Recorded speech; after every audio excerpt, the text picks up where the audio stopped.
It seems incredible that at the beginning of the 19th century there were 125 manufacturing businesses in this country building steam for the road. Can you believe that?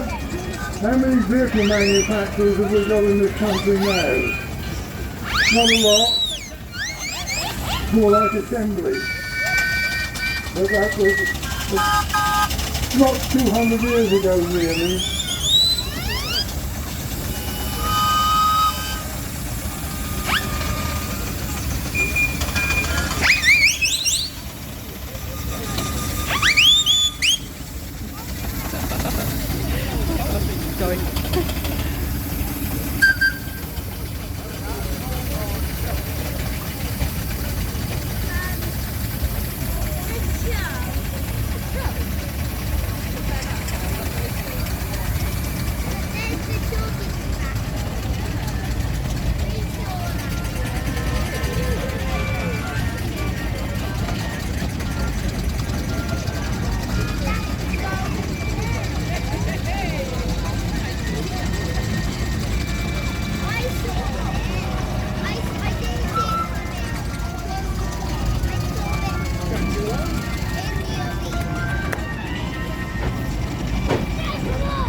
You look at the quality of these engines. We're going back quite a few hundred years in total if you look at what's in the arena now and on its way out.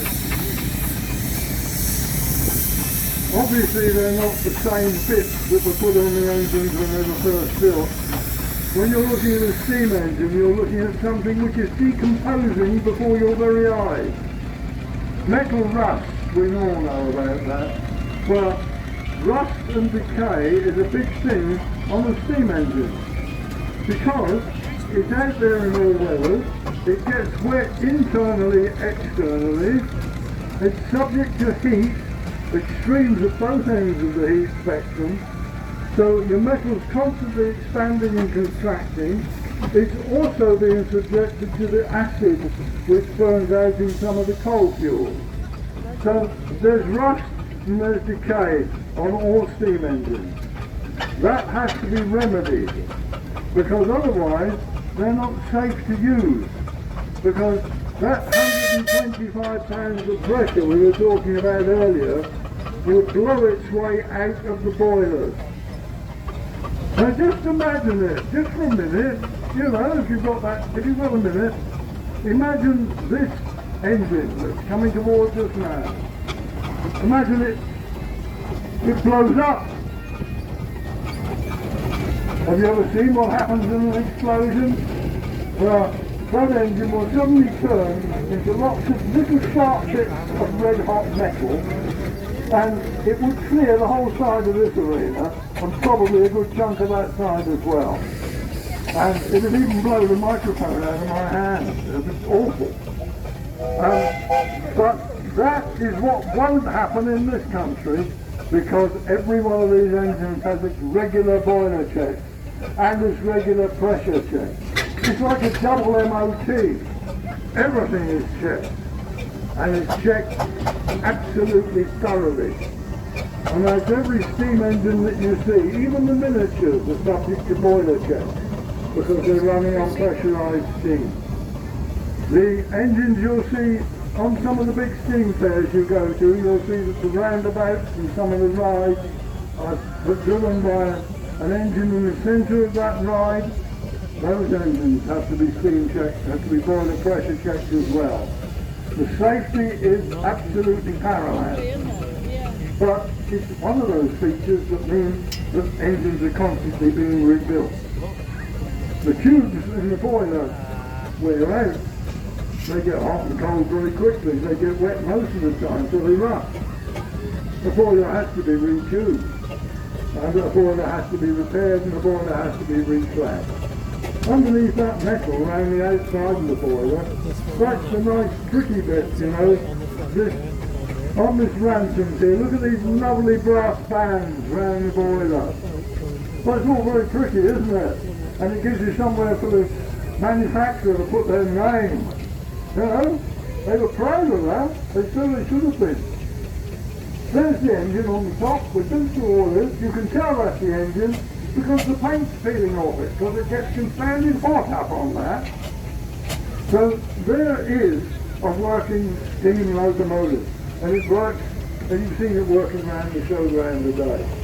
But underneath that thin skin of metal there, you can see the doors that take you through.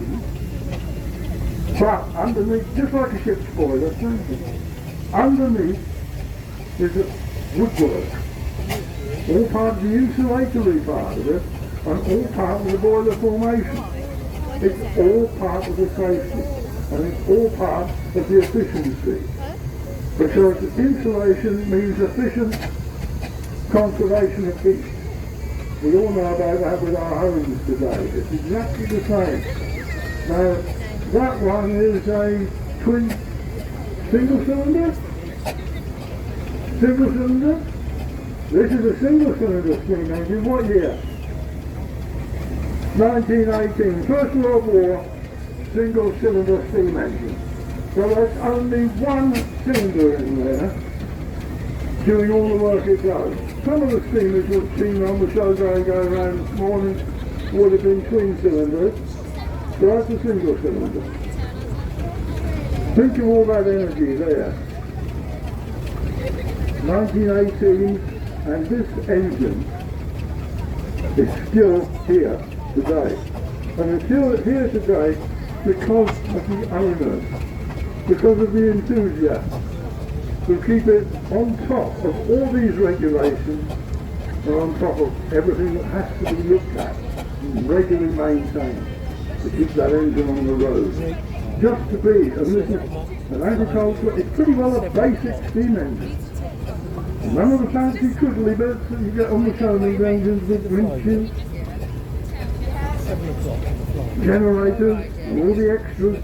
No, this is a straightforward steam engine. And all that, think of that for a maintenance.